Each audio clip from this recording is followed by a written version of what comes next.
وخدنا وقتا نبي عليه الصلاة والسلام فرمائي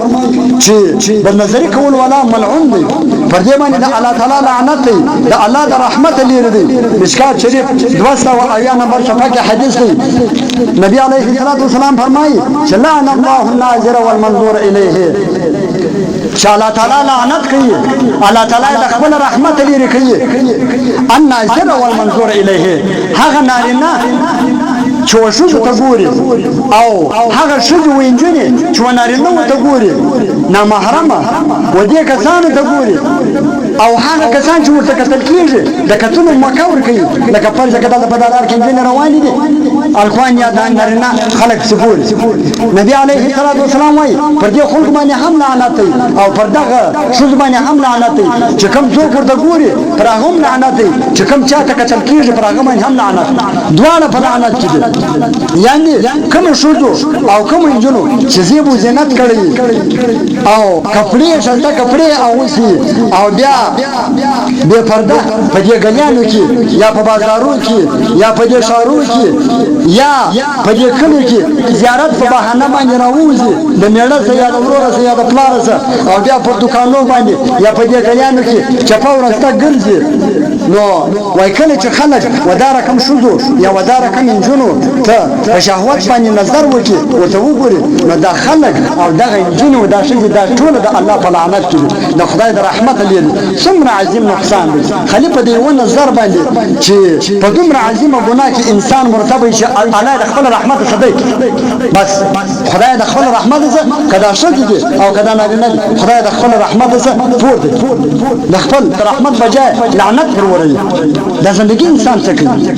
لہذا دا کوم خلق د پاره پکار دي چې هغه توبه وکړي او د دې بد نظری څخه توبه وکړي ته د خپل توبه کې تاخير نه راولي چې کوم بد نظری کړي پرغمن د الله تعالی سره معافي وغواړي ځکه دا چې نه دلته مرګ راځي انت د الله تعالی د رحمت بجای انسان د الله تعالی په لعنت کې د رحمت بجای د الله لعنت پروي مرګ زندگی نه ده معلومه ډیرو کسانو ته په زنا کې مرګ راغلی دي ډیرو کسانو ته په غلا کې مرګ راغلی دي ډیرو کسانو ته په کومه طریقې په ځانار باندې ولاړي ویولې پر هغه کې باندې مرداري دې کس من نستا وای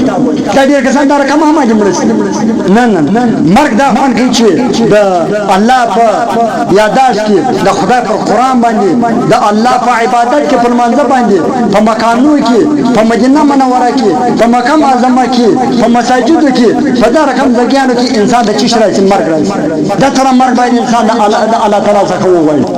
دا مرګ مده الله تعالی څخه وایي مدغه ګناه باندې ځان مړ بس کوي ځکه وخت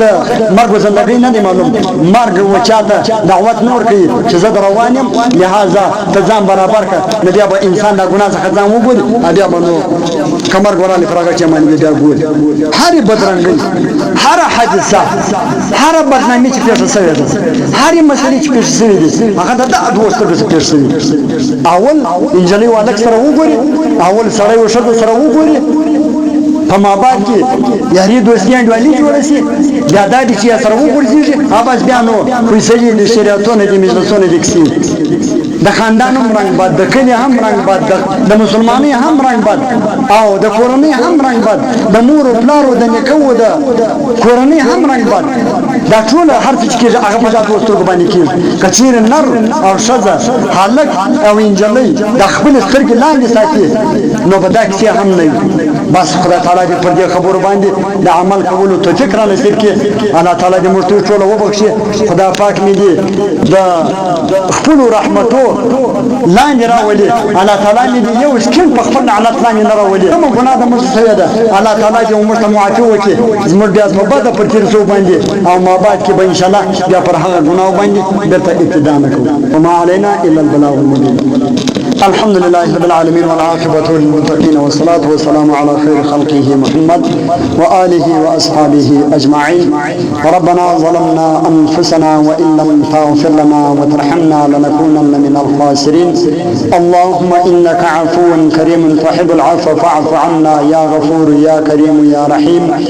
اللهم سهل علينا وعليهم كل سعم بحرمة سيد الأبرار اللهم اهدنا الصراط المستقيم صراط الذين أنعمت عليهم غير المغضوب عليهم ولا الضالين غير المغضوب عليهم ولا الضالين. اللهم لا تقتلنا بغضبك ولا تهلكنا بعذابك وعافنا قبل ذلك. وصلى الله تعالى على خير خلقه محمد وآله.